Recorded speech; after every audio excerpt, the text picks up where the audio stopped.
Today we will study with the mole concept.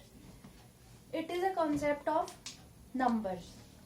Like suppose we have 1 dozen pens, we have 1 dozen bananas, we have 1 dozen chairs. All this will respond to a number that is 12. Means 1 dozen anything of anything, that will be 12.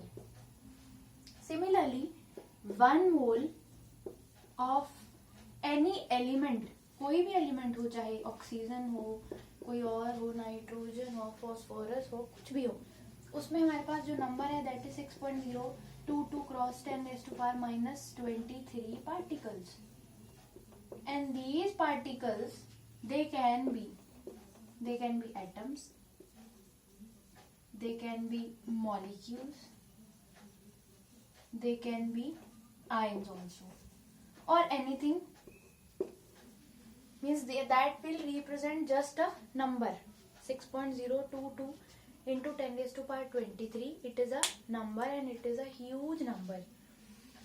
So now we'll discuss that 1 mole is a number and it is atoms and molecules. उसके अलावा 1 मोल और क्या represent करता है, हमने ये पता है. जैसे हमने पेन्स और चेयर्स और ऑरेंजेस, बनानास, इनकी एग्जांपल ली. अगर हम एक तरफ पेन रख लें और एक तरफ हम चेयर्स रख लें, 1 dozen pens number 12, 1 dozen chairs number 12, but दोनों का जो वेट है वो डिफर करेगा. Means the 1 dozen of anything will be different, 1 dozen of any new thing will be different in terms of weight.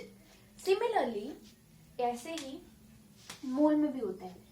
अगर हम 1 मोल ऑफ ऑक्सीजन की बात करें, उसका वेट जैसे V1 है, W1 है, और 1 मोल हम नाइट्रोजन की बात करें, उसका W2 है. तो जो W1 और W2 है वो इक्वल नहीं होंगे, वो डिफर करेंगे. So in terms of weight also is different. और ये किसके इक्वल होता है वो चीज अभी बताई जाएगी कि किसके इक्वल होता है. इससे पहले हम ये समझेंगे कि एटम और मॉलिक्यूल में फर्क क्या है. सबसे पहले तो कि एक एटम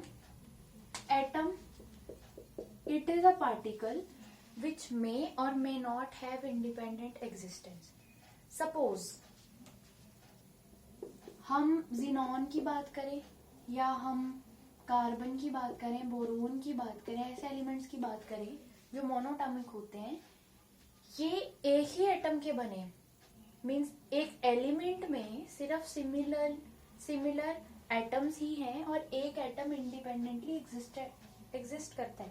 बट अगर हम मॉलिक्यूल की बात करें तो that is the particle which will have always the independent existent.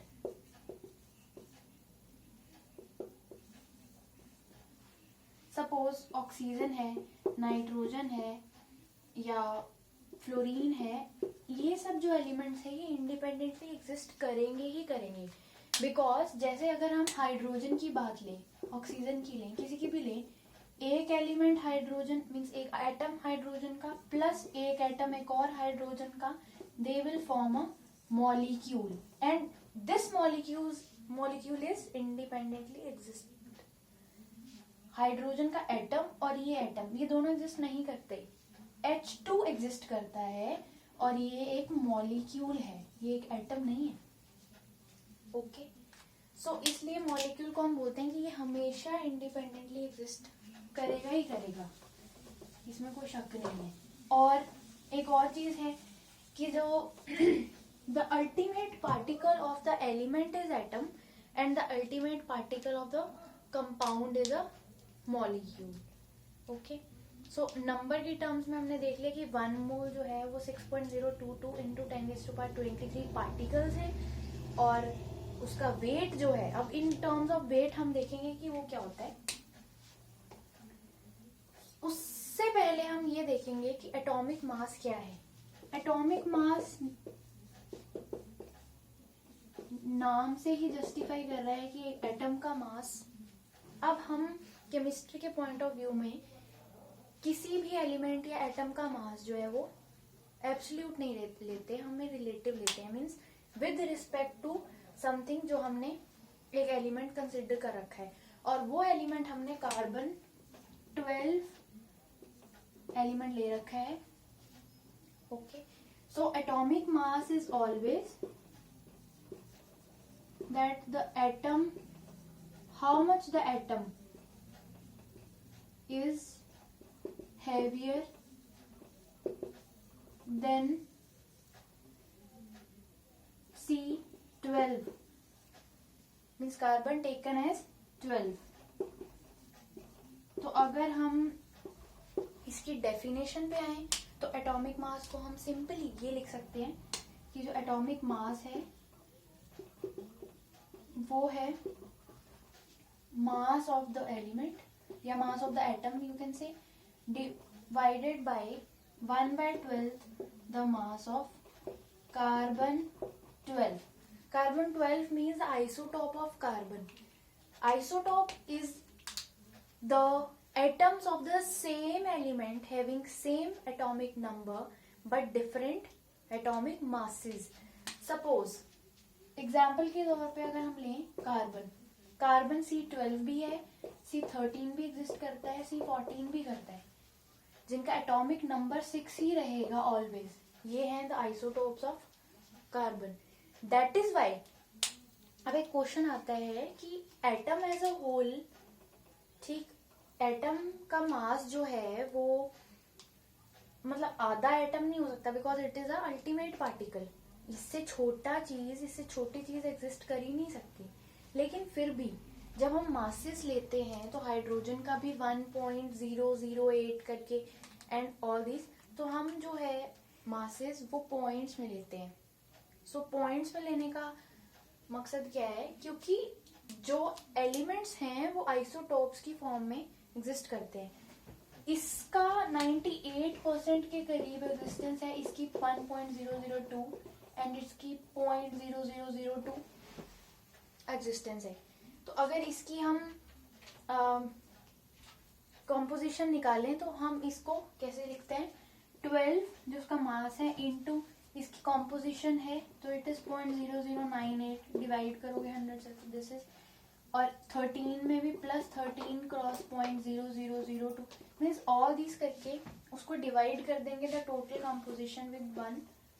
If you are taking here as a total 1 composition, if you are taking as 100, so you will divide it by 100. So जो आपके पास जो result आएगा वो एक points की form में आएगा, और वो क्या होगा, that is why it is the average sum. So we take the average mass of the element, not the absolute, it is the average चीज. that is why हमारे पास जो points में है वो आंसर आता है. उसके बाद हमारे पास चीज है कि एटॉमिसिटी क्या है. एटॉमिसिटी है the number of atoms present in a molecule. Like अगर हम हीलियम की बात करें तो ये मोनोटॉमिक है, ठीक. उसके बाद अगर हम ऑक्सीजन, नाइट्रोजन, फ्लोरीन, ऐसी चीजों की बात करें, इन गैसेस की बात करें तो ये डायटॉमिक है. उसके बाद ट्राइटॉमिक भी है, टेट्राटॉमिक भी है लाइक फॉस्फोरस, पॉलीएटॉमिक भी है लाइक सल्फर.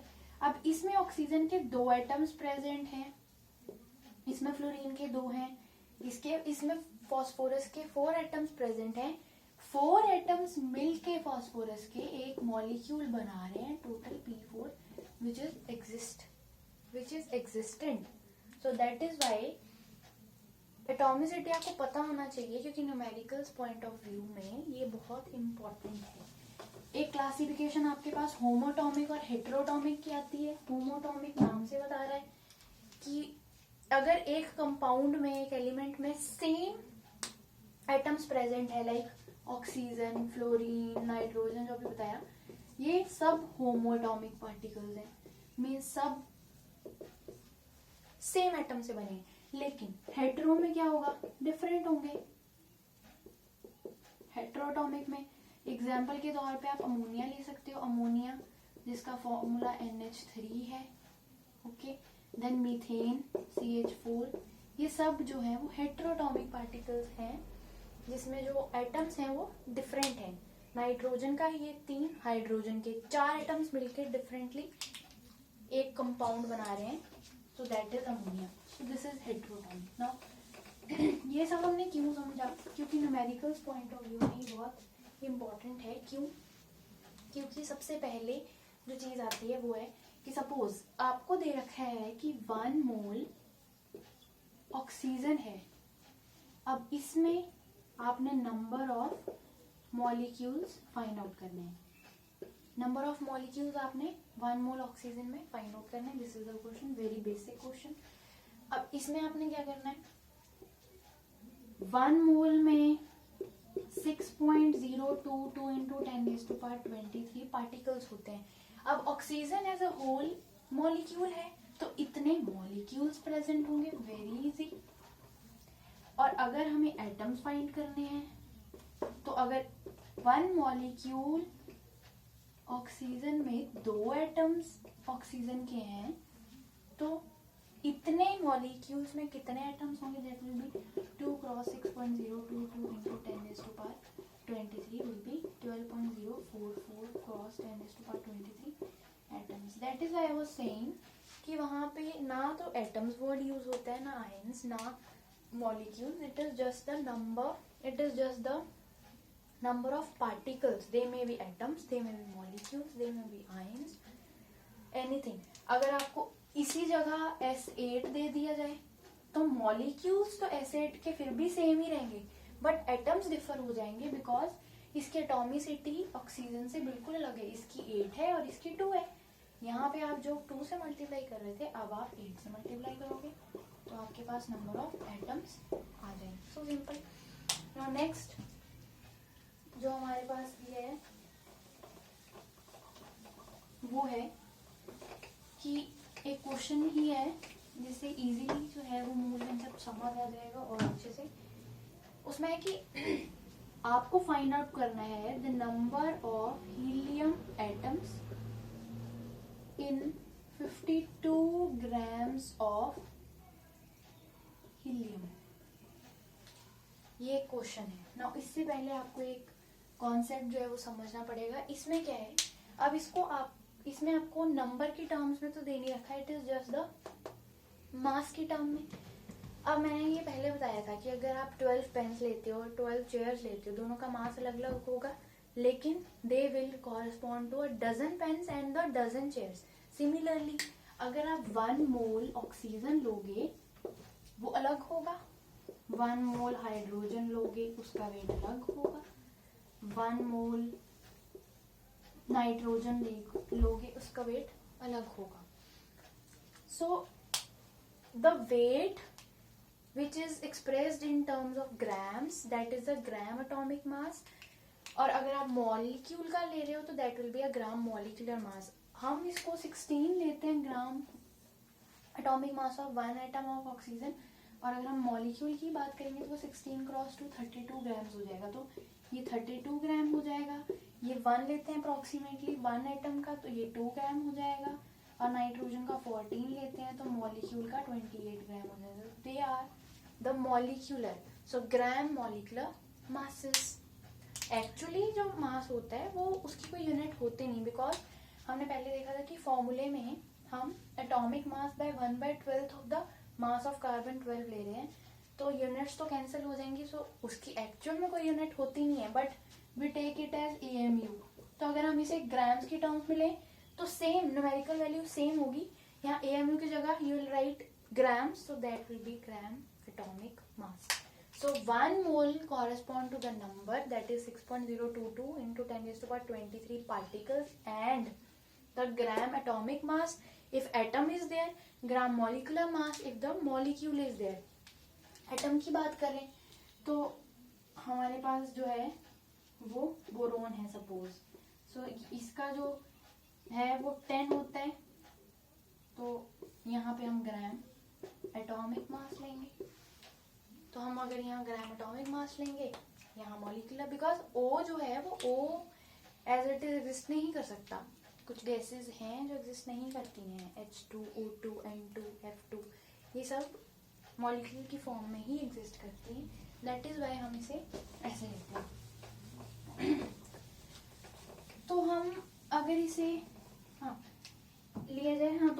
क्वेश्चन क्या था, हमारे पास क्वेश्चन था कि 52 ग्राम्स ऑफ हीलियम में कितने नंबर ऑफ एटम्स होंगे। ठीक, तो अब 52 ग्राम्स में हीलियम के मोल्स कितने आएंगे। सपोज आपको दे दिया जाए कि 30 पेन्स हैं, उनका वेट कितना होगा। ठीक है, जैसे 30 पेन्स है, पहले आप उसको ये 12 से डिवाइड करके ये बताओगे कि उसके डजन्स कितने होंगे। अगर 1 डजन में इतना वेट है तो इतने डजन में कितना वेट होगा।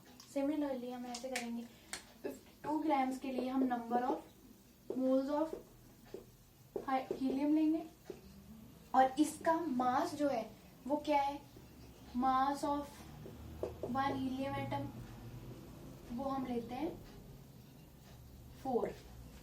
सो ग्राम्स में लें तो 4 ग्राम, तो मोल्स कितने आ जाएंगे, ये 52/4, it will be 113। So 13 moles जो है वो हमारे पास आएंगे हीलियम के 52 ग्राम्स में। And the number of atoms they will be 6.022 into 10⁻23 1 मोल में, और 13 में से 13 से मल्टीप्लाई कर दोगे तो ये आ जाएगा। ठीक, so this was a question. उसके बाद आपके पास ये क्वेश्चंस, ऐसे क्वेश्चंस भी आ सकते हैं, आपको atoms, number of atoms they दिए जाएं, फिर आपको पूछा जाए कि नंबर ऑफ मोल्स कितने हैं, तो उसके लिए कैसे निकालोगे। सपोज आपको क्वेश्चन है कि given number of atoms of oxygen is 12.044 cross 10⁻23। अब आपने निकालना क्या है, find the number of moles. तो अब 1 मोल अकॉर्डिंग टू डेफिनेशन यही होता है, एज इट इज हमने लिख दिया, और इसको उल्टा किए बाय यूनिटरी मेथड हम लगाएंगे सिंपल, सो दैट आपको कोई फॉर्मूला याद ना करना पड़े। तो 1 पार्टिकल या 1 एटम जो है, अब यहाँ पे ऑक्सीजन जो है हम O2 ले रहे हैं, तो इसमें हम पार्टिकल्स को मॉलिक्यूल लिख सकते हैं। एक मॉलिक्यूल जो है वो 1/6.022 into 10⁻23 मोल लिख सकते हैं, और 12.044 क्रॉस 10⁻23 में कितने होंगे, मल्टीप्लाई करोगे तो 1/6.022। अब यहाँ पे एटम्स दे रखे हैं। ठीक, अब हम मॉलिक्यूल्स को एटम्स के साथ कंसिडर नहीं कर सकते। 1 मॉलिक्यूल अगर हम ऑक्सीजन लेते हैं तो उसमें एटम्स कितने होंगे, 2, तो 2 एटम्स नीचे लिख दिया, और ये यहाँ फिर से डिवाइड हो जाएगा, तो 2 into 623 into 12.044 क्रॉस 10⁻23। सो ये जो है 2, सो ये 1 मोल आ जाएगा। So this was the answer. So this is how एक और न्यूमेरिकल जो है वो ऐसी प्रॉब्लम, न्यूमेरिकल प्रॉब्लम आ सकती है। उससे आगे, उसके आगे थोड़ी टिपिकल प्रॉब्लम्स आती हैं, जैसे क्वेश्चन है कि find the number of each atom in Na2CO3 in 5.3 gram of Na2CO3। सबसे पहले तो ऐसे क्वेश्चंस को सॉल्व करने के लिए सबसे पहले आपको Na2CO3 का मास फाइंड आउट करना है, ग्राम मॉलिक्यूलर मास। ठीक, वो होगा, जैसे सोडियम का 2 होता है और उसके 2 एटम्स प्रेजेंट है, तो ये 23 into 2 है। कार्बन का 12 होता है, 12 और इसका 16 क्रॉस 3, तो ये सॉल्व करके 106 ग्राम्स आ गया। अब हमें ये देखना है कि 5.3 ग्राम Na2CO3 लेने के बाद हमारे पास कितने मोल्स जो हैं वो प्रेजेंट होंगे। अब 1 मोल Na2CO3 हमें 106 ग्राम Na2CO3 देगा, लेकिन हमारे पास 5.3 ग्राम्स है, तो 5.3 ग्राम्स हमें कितने मोल देगा, हमें ये देखना है। तो मोल्स फाइंड आउट करने के लिए हम क्या करेंगे, number of moles will be the given mass over the molecular mass. ठीक, तो ये क्या हो जाएगा 5.3 by 106, दैट इज 0.05 मोल। अब द थिंग इज, यहां तक सब समझ आ गया। उसके बाद क्वेश्चन में हमें पूछा है कि हर एक एटम इस पूरे कंपाउंड में कितना होगा। Number of atoms in Na2CO3 of sodium. देखो सोडियम के 2 एटम्स प्रेजेंट हैं तो 2, ये तो हमने एज इट इज स्टेटमेंट लिख दी। 1 मोल Na2CO3 में 6.022 इंटू 10⁻23 क्या होंगे, molecules, because this is whole a molecule. 2 sodium, 1 carbon और 3 ऑक्सीजन को मिला के एक मॉलिक्यूल बनाया है। सो ये मॉलिक्यूल यहाँ लिखा जाएगा। तो 1 मोल हमें इतने मॉलिक्यूल दे रहा है और एटम्स ऑफ सोडियम कितना देगा, that will be 2 into 6.022 into 10⁻23। लेकिन मोल भी हमारे पास एक नहीं है, हमने देखा ग्राम्स के अकॉर्डिंगली 0.05 है। तो 0.05 मोल हमें कितना देगा, 2 इंटू 6.022 इंटू 10⁻23 इंटू 0.05, ये मल्टीप्लाई करके आंसर जो है वो ये आ जाएगा। इतने सोडियम एटम्स प्रेजेंट है, इतने सोडियम एटम्स प्रेजेंट है इस मॉलिक्यूल में। सो द थिंग इज कि आपको ये कंसिडर करना है। इस क्वेश्चन के बाद you will definitely come to know about the mole concept. अब सोडियम के हमने निकाली, उसी तरह से हम कार्बन के निकाल लेंगे और ऑक्सीजन के निकालेंगे। 1 मोल Na2CO3 में 6.022 इंटू 10⁻23 मॉलिक्यूल्स तो होंगी, लेकिन कितने कार्बन के होंगे एटम्स। इसमें एक मॉलिक्यूल में एक ही कार्बन एटम है तो इतने ही कार्बन के एटम्स होंगे।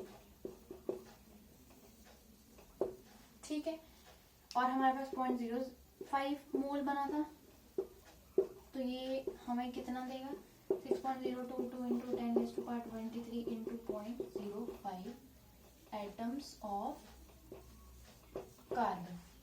सिमिलरली ऑक्सीजन के लिए 3 एटम्स हैं, एक मॉलिक्यूल ऑफ Na2CO3 में, तो अल्टीमेटली मॉलिक्यूल्स हमारे पास 1 मोल में इतने हैं, तो एटम्स ऑफ, पहले तो इतने मॉलिक्यूल्स आएंगे। Atoms of oxygen 3 cross 6.022 into 10⁻23 atoms of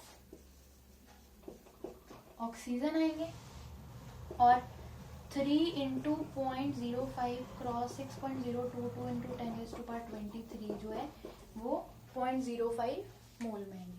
so this was a question, यही क्वेश्चन था, यही पूछा हुआ था, तो ये जो है हमारे पास आ गया।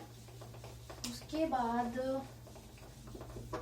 आपको ये भी सिखा दें कि मास ऑफ, अगर किसी न्यूमेरिकल प्रॉब्लम में मास ऑफ 1 एटम या 1 मॉलिक्यूल पूछा गया है तो कैसे निकालना है। डेफिनेशन के अकॉर्डिंग हमने 1 मोल को 6.022 इंटू 10⁻23 एटम्स लिखा। सपोज अगर हम सिर्फ एक एटम की बात करें, सपोज हम कार्बन की बात करें, इतना लिखा, और हमने 1 मोल को, एग्जाम्पल के तौर पे हम कार्बन ले रहे हैं, 1 मोल को उसका एटॉमिक मास भी लिखा, और इसका एटॉमिक मास कितना होता है 12 ग्राम्स।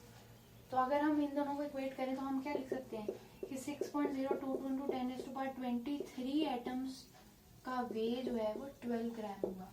तो 1 एटम का कितना होगा 12 बाई 6.022 इंटू 10⁻23। तो इसलिए अगर हम ऐसे लिखें कि मास ऑफ 1 एटम, एक एटम का हमें मास निकालना है, कैसे आएगा, तो वो होगा द गिवन मॉलिक्यूलर अगर मॉलिक्यूल की बात हो रही है, या फिर एटॉमिक अगर एटम की बात हो रही है, mass divided by 6.022, it is a number 23. So this will be the mass of one atom or molecule also. ठीक. Now the next is last question. इसके बाद definitely I think you will come to know about all the deep concepts of mole. Suppose आपके पास question है कि oxygen and nitrogen, oxygen and nitrogen, they are present in ratio 1:4. So हमें calculate करना है the ratio of the molecules of nitrogen and oxygen. पहले oxygen है तो oxygen is to nitrogen. This is the question. So first let us suppose कि हमारे पास the total weight जो है वो x ग्राम्स है. टोटल मीन्स ऑक्सीजन और नाइट्रोजन को प्लस करके हमारे पास x ग्राम्स है. अगर 1:4 की रेशियो में है तो हम इसे कैसे डिवाइड करेंगे? ऑक्सीजन कैसे होगा? x/5 ले लें सपोज, और नाइट्रोजन विल बी 4x/5. तभी इसे प्लस करोगे तो आपके पास क्या आ जाएगा? टोटल x आ जाएगा. अब इसके बाद आप क्या करोगे?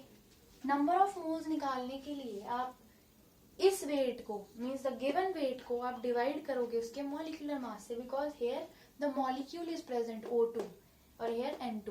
So इसके दो number of moles क्या आ जाएंगे? They will be x/5 into 32 grams. और इसमें number of moles कितने आ जाएंगे? वो आ जाएंगे 4x/5 into 28, क्योंकि इसका molecular mass 32 है, इसका 28 है, तो ये ऐसे आ जाएंगे. अब इसके बाद हमारे पास है कि हमें नंबर ऑफ मॉलिक्यूल्स निकालने हैं. अब हमें मोल्स आ गए हैं, अब हमें मॉलिक्यूल्स निकालने हैं. तो मॉलिक्यूल्स निकालने के लिए हम क्या करेंगे कि number of molecules of oxygen in x/5 cross 32 grams will be 6.022 into 10⁻23 into x/32 into 5. Because ये हमें बस मोल्स हैं. एक मोल में इतना नंबर ऑफ मॉलिक्यूल्स होंगे, नॉट एटम्स, मॉलिक्यूल्स. एटम्स हो तो यहाँ पे 2 से मल्टीप्लाई हो जाएगा.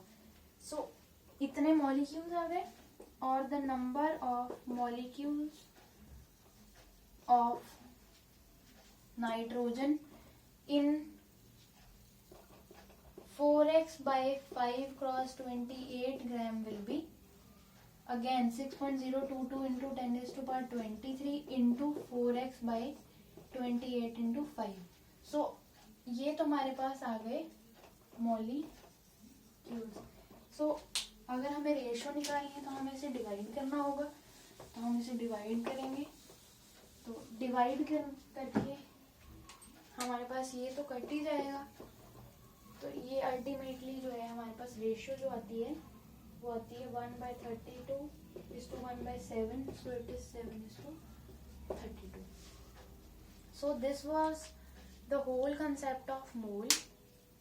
अगर इसके अलावा आगे जो कॉन्सेप्ट्स हैं वो है मोलैरिटी, मोलैलिटी, वो सब वो नेक्स्ट लेक्चर में होंगे. बट इसके रिलेटेड, मोल कंसेप्ट के रिलेटेड कोई भी न्यूमेरिकल प्रॉब्लम है, कोई क्वेश्चन है, तो आप कमेंट सेक्शन में ज़रूर दें, उसका रिप्लाई आपको ज़रूर मिल जाएगा. Thank you.